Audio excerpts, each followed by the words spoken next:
shortmetina.com, doing a video not necessarily on Tesla, ticker symbol TSLA, although the chart is up, but more so to introduce the concept of hedging.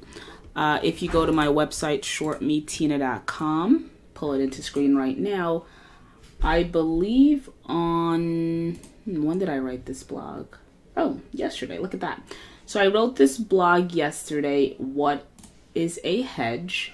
And again, head on over to shortmetina.com and go on over and read that blog because it talks about the concept of hedging, a way to sort of protect your portfolio or protect your profits from extreme downside, right?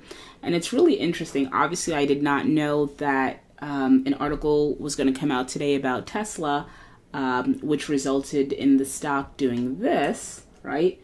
Shedding something like 7% or 8% in one day. I didn't know that, you know, an article was going to come out. I didn't know I believe Andrew Left from Citron was actually going to come out and say that he actually has a short position in Tesla. But look what I wrote here. Obviously, I show in the article about 3 different ways in which you can sort of hedge your positions. And I use Tesla buying puts, right? Purchasing put options as a way to hedge. So here I say, right, and full disclosure, I have no position in Tesla. I do see a trade opportunity setting up. I'm not going to go through it here. That's reserved for my premium subscribers. But again, this video is to illustrate or to introduce the concept of hedging. So I say here, boom, let's say I own 100 shares of Tesla. From the company's December 2nd, 2016 low of 180 to the current price, or I guess to the high of when it went as high as, let's say, 386, the stock has appreciated 100% in less than a year, right? And mind you, I wrote this article yesterday. Anyone who's subscribed as a premium member, rather not premium, anyone who's subscribed as a free member was emailed this article. Anyone that follows me on any of my social media, with the exception, I believe, of Instagram, was privy to this article. So it says, even if you believe in the company's prospects going forward, right? Which means that you believe in the story and you believe that this company, this electric car maker company, is going to command its respective market now and going forward, right? So even if you believe in the company's prospects going forward with such a strong move in such a short period of time, right? I'm over here basically cautioning folks, like, look, the stock has shot up a lot. I'm not going to go back and forth with Tesla bulls. We all know it's a cult stock. It has a cult following. The stock is very volatile, and you have a lot of passionate bulls. So I'm not going to go back and forth with the bulls. All I'm saying here, the stock went up very fast in a very short period of time. You can expect a pullback. And if you're long, that pullback can hurt your portfolio. And from the high of 386, don't quote me, I don't know the exact percentage, but the stock is down something like 10 or 15% in a span of 1, 2, 3, 4, 5, 6, 7 trading days, right? That's a lot. So obviously, if you were a buyer, even if you were a buy in the 300 range, if you were lucky enough to be a buyer, you know, when it was trading at 180 sometime late last year, you've made, you know, well over 100% or about 100% on your trade, right? Even with this 10 to 15% pullback, you're still up well over 60% on your trade. But I indicated, you know, there's a potential, not to sound repetitive or redundant, there's a potential for the stock to pull back, which it did. And if you wanted to make money on that pullback, without letting go of all your shares, in this example I used 100, I'm saying it's best to purchase puts.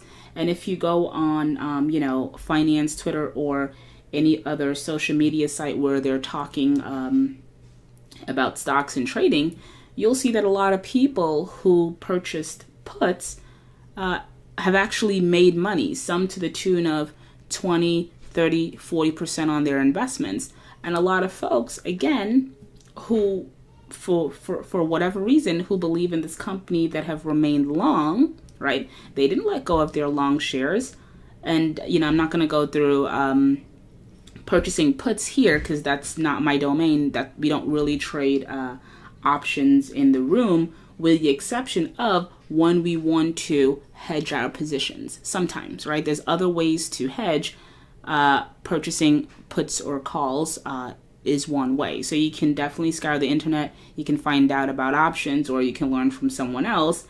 And it's a good tool to utilize to obviously to hedge your long positions to mitigate or to minimize your downside or downside risk. So if you were an individual who was long Tesla, right, but also purchased puts when you felt like the stock was getting a little out of control, yes, you are down a little bit on your longs, right, because the stock pulled back something like 10 to 15%, but you've made probably double that in terms of percentage if you purchased puts, right? So go to shortmetina.com again. I do have a premium plan, but as a free subscriber, I'm giving you a lot of knowledge here, right? I'm providing you different ways and through examples of what a hedge is and ways in which you can protect your portfolio from downside, even when you're net long or net short a particular stock. All right, so head on over to shortmetina.com. You know, again, this is like hedging 101, the basics of hedging, but take this sort of like as that initial step or that vehicle to learn more. Right, as a trader, you want to have different sort of technique, strategies, and methodologies within your reach. That way you can preserve your profits and make more. Shorting is one of them. You know, I have a blog about shorting. Hedging is another, trading, a sophisticated style of trading, and there's more, right? Anyway, so video's getting a little lengthy. Again, the point of the video wasn't necessarily to go through support and resistance levels of Tesla. And yeah, I do believe right now we crashed through the 50. I mean, the chart is up, so I might as well just go over it really briefly. So we crashed through the 50. We're sitting on the 100. And yeah, I definitely, without a doubt, believe that there's further pain and further downside with this stock. But again, point of the video is to encourage you to go to shortmetina.com, read my blog on hedging. What is a hedge? It's the most recent blog that I have up, and learn something new. So that's it. Thanks for listening. Thanks for the follow. Go to shortmetina.com. Obviously, read the entire blog. Share it if you learned something, and sign up, become a member. All right? Thanks a lot.